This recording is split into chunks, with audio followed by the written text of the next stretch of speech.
അങ്ങനെ അജയൻ പറഞ്ഞതനുസരിച്ച് ജാനകിയെ തിരിച്ചു വിളിക്കാൻ വേണ്ടിയിട്ട് പല്ലവി അവിടെ നിന്നും പുറപ്പെട്ടിട്ടുണ്ടായിരുന്നു. ആ സമയത്ത് അജയൻ വിചാരിക്കുന്നുണ്ട് അവൾ എത്തുന്നതിന് മുൻപ് എന്തെങ്കിലും ഒരു ഐഡിയ പ്രയോഗിക്കണമെന്ന്. അങ്ങനെ അദ്ദേഹം പെട്ടെന്ന് തന്നെ വീട്ടിലേക്ക് മടങ്ങുകയാണ്. അതേസമയം ജാനകി ഭാവനയ്ക്ക് വേണ്ടി പാലൊക്കെ തിളപ്പിച്ച് ഒരു ഗ്ലാസ്സിൽ ഒഴിച്ച് ഡൈനിങ് ഹാളിലെ ടേബിൾ കൊണ്ടുവന്ന് വെക്കുന്നുണ്ട്. മോളെ ഭാവന ഇതാ പാൽ എടുത്തു വെച്ചിട്ടുണ്ട്, വന്ന് കുടിക്കുക എന്ന് ഉച്ചത്തിൽ പറയുന്നുണ്ട്. എന്നിട്ട് അവൾ അടുക്കളയിലേക്ക് തന്നെ പോവാണ്. ആ സമയത്ത് അജയൻ വീട്ടിൽ വന്ന് കയറുകയാണ്. അദ്ദേഹത്തിനാകട്ടെ പല്ലവിയോട് പറഞ്ഞ കഥകൾ, അതായത് തന്റെ അമ്മ വേലക്കാരിയെ പോലെയാണ് അവിടെ പെരുമാറുന്നത് എന്ന് അറിയിക്കണമല്ലോ. അത് തെളിയിക്കാൻ വേണ്ടിയിട്ട് തന്നെ അദ്ദേഹം എന്ത് വഴി ഒപ്പിക്കും എന്നിങ്ങനെ ആലോചിക്കുകയാണ്. അപ്പോഴാണ് കേട്ടോ ടേബിളിലെ ഭാവനയ്ക്ക് എടുത്തു വെച്ച പാല് കാണുന്നത്. ഉടൻ തന്നെ അദ്ദേഹം വന്നിട്ട് ആ പാലെടുത്ത് തറയിൽ ഒഴിക്കുകയാണ്. ശേഷം ഗ്ലാസ് ടേബിളിൽ തന്നെ ചെരിച്ചിട്ട് വെക്കുകയാണ് കേട്ടോ. എന്നിട്ട് അവിടെ നിന്നും പെട്ടെന്ന് മാറി നിൽക്കുകയാണ്. അപ്പോഴാണ് ജാനകി അടുക്കളയിലുള്ള ബാക്കി പാത്രങ്ങളെല്ലാം കഴുകി വെച്ച് ഹാളിലേക്ക് വരുന്നത്. പാല് താഴെ തറയിൽ ചിന്തി കിടക്കുന്നത് കാണുമ്പോൾ അയ്യോ പാല് തറയിൽ വീണല്ലോ, ഇനിയിപ്പോൾ എന്ത് ചെയ്യും എന്ന് വിചാരിച്ച് അടുക്കളയിൽ പോയിട്ട് ഒരു ബക്കറ്റും അതിൽ അല്പം വെള്ളവും ഒരു തുണിയുമായിട്ട് ഹാളിലേക്ക് വരികയാണ്. എന്നിട്ട് ആ പാലെല്ലാം തുടച്ചു മാറ്റാൻ കേട്ടോ. അതേസമയം പല്ലവി സൂര്യയുടെ വീട്ടിലെത്തി കഴിഞ്ഞു. ഇത് കാണുന്ന അജയനും ഭാര്യയും മാറി നിൽക്കുകയാണ്. ഇനി എന്തായാലും പല്ലവി ബാക്കി കാര്യം നോക്കിക്കോളും, എന്താണ് സംഭവിക്കാൻ പോകുന്നത് എന്ന് ആകാംക്ഷപൂർവ്വം നോക്കി നിൽക്കാൻ അവര്. പല്ലവി വരുമ്പോഴാകട്ടെ അമ്മ തറ ക്ലീൻ ചെയ്യുന്ന കാഴ്ചയാണ് കാണുന്നത്. അവൾക്ക് ദേഷ്യം വരികയാണ്. അമ്മേ എന്ന് ഉച്ചത്തിൽ വിളിക്കുകയാണ്. ഈ വിളി കേട്ട് ജാനകി തിരിഞ്ഞു നോക്കിയാണ്. ആഹാ നീയോ, നീ എന്താ ഇവിടെ എന്ന് പറഞ്ഞുകൊണ്ട് ജാനകി തുണി തറയിലിട്ട് എഴുന്നേൽക്കാൻ.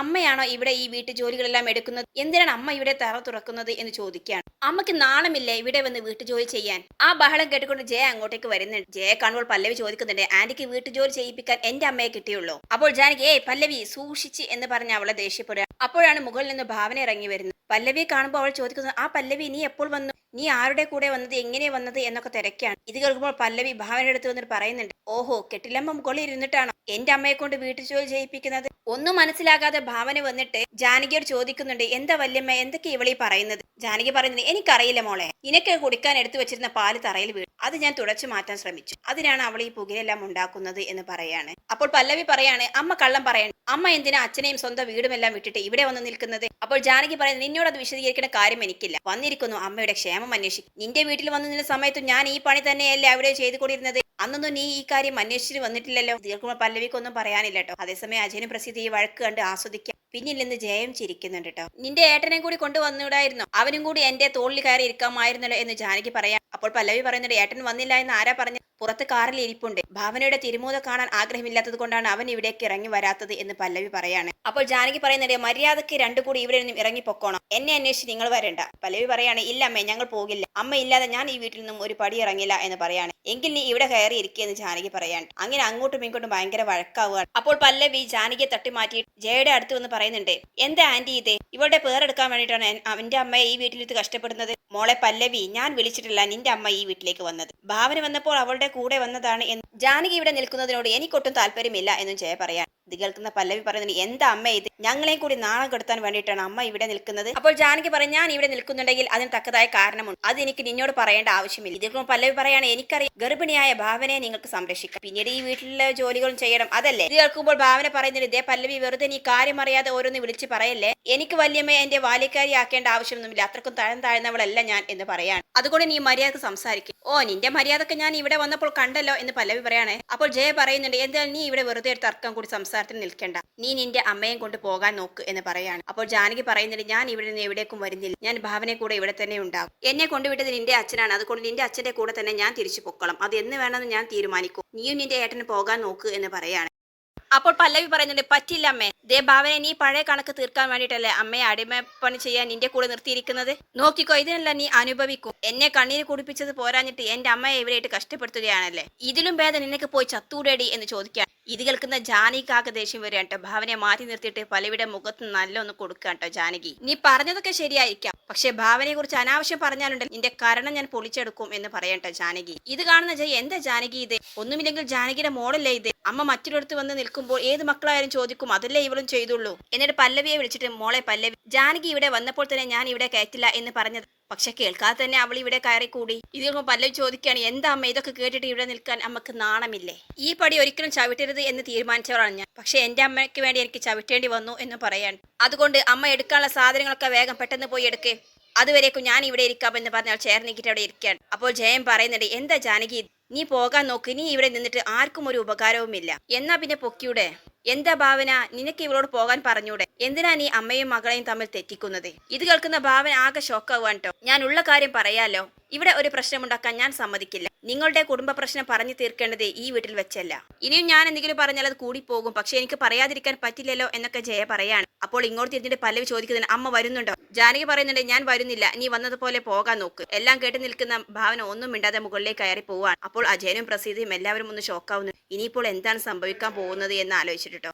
അങ്ങനെ അല്പസമയം കഴിഞ്ഞ് നോക്കുമ്പോൾ ഭാവന ജാനകിയുടെ ബാഗുമായിട്ടാണ് ഇറങ്ങി വരുന്നത്. എന്നിട്ട് ജാനകിയുടെ കയ്യിൽ കൊടുത്തിട്ട് പറയുന്നുണ്ട്, ഇതാ വല്യമ്മേ, എന്റെ വല്യമ്മ പല്ലവിയോടും പ്രശോഭനോടൊപ്പം ചെല്ല്. ഇനി ഇവിടെ ഇതിനെ ചൊല്ലി ഒരു സംസാരം വേണ്ട. അപ്പോൾ ജാനകി ഞാൻ പോകില്ല, നിന്നെ ഒറ്റക്കാക്കിയിട്ട് പോകൽ ശരിയാവില്ല. അപ്പോൾ വീണ്ടും ഭാവന പറയുന്നുണ്ട്, വല്യമ്മ ഇപ്പോൾ ചെല്ല്, എനിക്കൊന്നും സംഭവിക്കില്ല.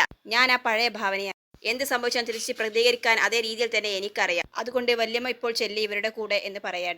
അപ്പോൾ ജാനകിയുടെ കണ്ണിലൊക്കെ വെള്ളം നിറയാൻ ഭാവനക്കും അതേ അവസ്ഥയാണ് കേട്ടോ. അവൾ ഉള്ളി കരഞ്ഞുകൊണ്ടാണ് ജാനകിയോട് ഈ കാര്യങ്ങളൊക്കെ പറയുന്നത്.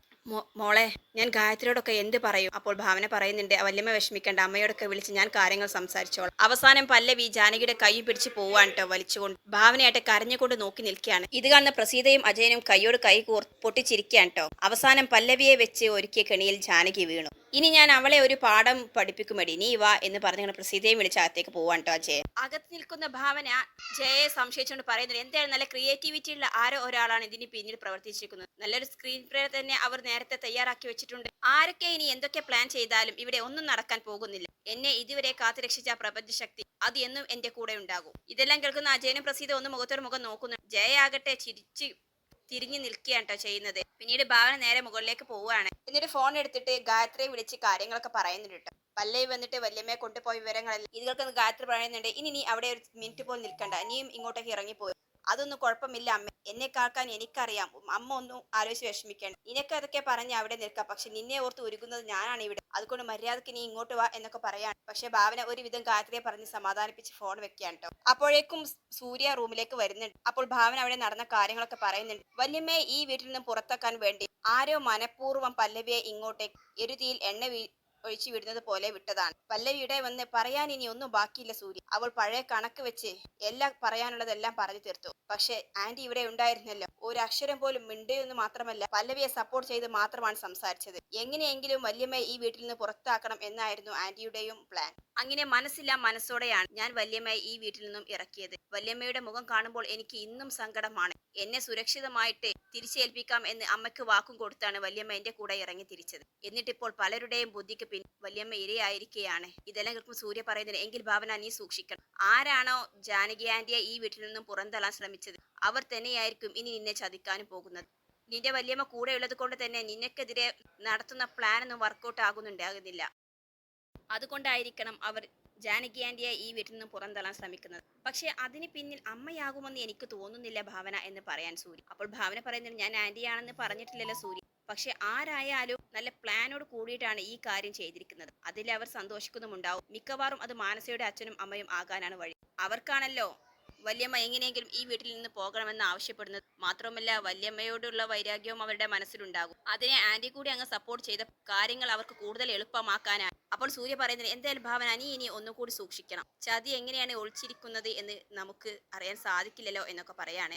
നിന്റെ അമ്മ പറഞ്ഞതുപോലെ നിന്നെ ഞാൻ വീട്ടിൽ കൊണ്ടുവിടണോ എന്ന് ചോദിക്കുകയാണ്. അപ്പോൾ മാവനെ പറയുന്നുണ്ട്, വേണ്ട സൂര്യ, ഞാൻ എന്തിനാണോ ഇങ്ങോട്ടേക്ക് ഇറങ്ങി തിരിച്ചത് ആ കാര്യം പൂർത്തീകരിച്ചിട്ട് മാത്രമേ ഞാൻ തിരികെ പോവുകയുള്ളൂ. ഇത്രയും ദിവസം ഞാൻ മാനസയുടെ മുഖം ഓർത്തിട്ടാണ് എല്ലാത്തിൽ നിന്നും മൗനം പാലിച്ചത്. പക്ഷെ ഇനി ഞാൻ അങ്ങനെ ആയിരിക്കില്ല. ആ മഹേന്ദ്ര ശർമ്മയും കൂട്ടരെയും സൂര്യയും എല്ലാവരും ചേർന്ന് അവരെ ശിക്ഷിച്ചിട്ട് ഞാനൊന്നും മിണ്ടാതെ നിന്നത് അത് മാനസയുടെ മുഖം ഓർത്തിട്ട് മാത്രമാണ്. പക്ഷെ ഇനി ആ പരിഗണന ഉണ്ടാകില്ല. അപ്പോൾ സൂര്യ ചോദിക്കുന്നത്, ഭാവന നീ എന്താ ഉദ്ദേശിക്കുന്നത്? അതൊക്കെയുണ്ട് സൂര്യ, ഇനി എങ്ങനെ കാര്യങ്ങൾ മുന്നോട്ട് കൊണ്ടുപോകണമെന്ന് എനിക്കറിയാം. അവളുടെ വായിൽ നിന്ന് തന്നെ ഞാൻ ആ സത്യം പുറത്തേക്ക് കൊണ്ടുവരും എന്ന വാശിയിൽ തന്നെ ഭാവന അവിടെ നിന്നും പോവാൻ കേട്ടോ. പിന്നീട് കാണിക്കുന്നത് ജയനിർമ്മല മാനസയുടെ അടുത്തേക്ക് പോവാണ്. മോളെ, നിന്നെ ഈ വീട്ടിൽ നിന്നും പുറത്താക്കാൻ വേണ്ടി ഏറ്റവും കൂടുതൽ ശ്രമിച്ചത് ആ ജാനകിയല്ലേ? ഇന്ന് എന്തായാലും മോൾക്കൊരു സന്തോഷ വാർത്തയുണ്ട്. അവളെ ഈ വീട്ടിൽ നിന്നും ഞാൻ തന്നെ പുറത്താക്കി. ഞാനല്ല, അവളുടെ മകൾ പല്ലവി തന്നെയാണ്. അവരെ ഇവിടെ വന്ന് അവളുടെ അമ്മയെ ഫലമായി പിടിച്ചു കൊണ്ടുപോവുകയും ചെയ്തു. ഇനി എന്തായാലും ആ ശല്യം ഈ വീട്ടിലുണ്ടാകില്ല. ഇത് കേൾക്കുമ്പോൾ മാനസ് ചോദിക്കുന്നത് എന്താ ആന്റി സംഭവിച്ചത്. അപ്പോൾ ഉണ്ടായ കാര്യങ്ങളെല്ലാം ജയ പറയാൻ കേട്ടോ മാനസയോട്. അപ്പോൾ മാനസ് പറയും എന്തായാലും അത് നന്നായി ആന്റി.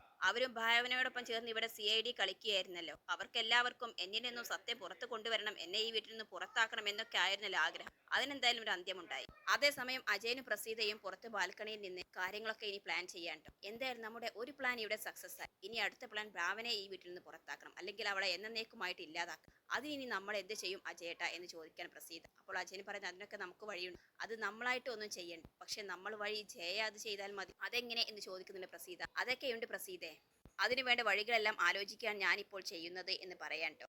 അപ്പോഴാണ് ജയയും മാനസയും അങ്ങോട്ടേക്ക് വരുന്നത്. ഏട്ടനും ഏട്ടത്തിയും അറിഞ്ഞില്ലേ ജാനകി ഈ വീട്ടിൽ നിന്നും പുറത്തായി. ആ പല്ലവി ഉണ്ടല്ലോ അവളുടെ മകൾ, അവൾ വന്ന് തന്നെ കൊണ്ടുപോയി. പാവം, എന്തൊക്കെയായിരുന്നു ഇവിടെ ഉണ്ടായിരുന്ന പെർഫോമൻസ്, എല്ലാം ഇന്നത്തോടു കൂടി അവസാനിച്ചില്ലേ എന്ന് പറഞ്ഞ് ചിരിക്കാൻ ജയ. അപ്പോൾ അജയൻ പറയുന്നുണ്ട് ഹാവു അതെന്തായാലും നന്ന്, അവൾക്ക് എന്തൊക്കെയായിരുന്നു ഇവിടെ കാണിച്ചു കൂട്ടിയ, ഞങ്ങളെ വരെ കയറി ഭരിക്കുകയായിരുന്നല്ലോ അവള് എന്നൊക്കെ പറയാൻ കേട്ടോ. പക്ഷെ ഒരു കാര്യമുണ്ട് ജയ, മാനസയുടെ വയറ്റിൽ വളരുന്ന കുഞ്ഞ് അവളുടെ കാമുകന്റേതാണെന്ന് സൂര്യയും മറ്റാരും ഇവിടെ വിശ്വസിച്ചിട്ടില്ല. പക്ഷെ ഭാവന അങ്ങനെയല്ല, അവൾക്കിപ്പോഴും അത് അവരുടെ കുഞ്ഞാണോ എന്നുള്ള കാര്യത്തിൽ നല്ല സംശയമുണ്ട്. അതുകൊണ്ട് തന്നെ അവൾ ഇനിയും മാനസയുടെ പിന്നാലെ തന്നെയാകും. അവളുടെ ലക്ഷ്യം ഇപ്പോൾ അവൾ ഗർഭിണിയായ സ്ഥിതി മാനസയെ എങ്ങനെയെങ്കിലും ഈ വീട്ടിൽ നിന്ന് പുറത്താക്കും, അത് അവരുടെ കുഞ്ഞല്ല എന്ന് അവൾക്ക് വരുത്തി തീർക്കണം. അതിനുള്ള എല്ലാ വഴിയും അവൾ നോക്കുന്നുണ്ട്. അത് നമ്മൾ ഒരിക്കലും അനുവദിച്ചു കൊടുത്തുകൂടെ ജയ എന്ന് പറയാണ്. അപ്പോൾ ജയ പറയുന്നത് ഏട്ടൻ അത് ആലോചിച്ചൊന്നും വിഷമിക്കാൻ, അതിനുള്ള വഴിയെല്ലാം എനിക്കറിയാം. എനിക്ക് അവളുടെ വയറ്റിൽ വളർന്ന കുഞ്ഞിനേക്കാൾ പ്രാധാന്യം ഇപ്പോൾ മാനസമോളുടെ വയറ്റിലുള്ള കുഞ്ഞിനെയാണ്. അത് എൻ്റെ മോന്റെ കുഞ്ഞ് തന്നെയാണ് എന്ന കാര്യത്തിൽ എനിക്കറിയാം. ഇനി അവൾ അതങ്ങാൻ നിഷേധിക്കാൻ വന്നു അപ്പോൾ അവൾക്കുള്ളത് ഞാൻ കൊടുത്തോളാം എന്ന് പറയട്ടെ ജയ.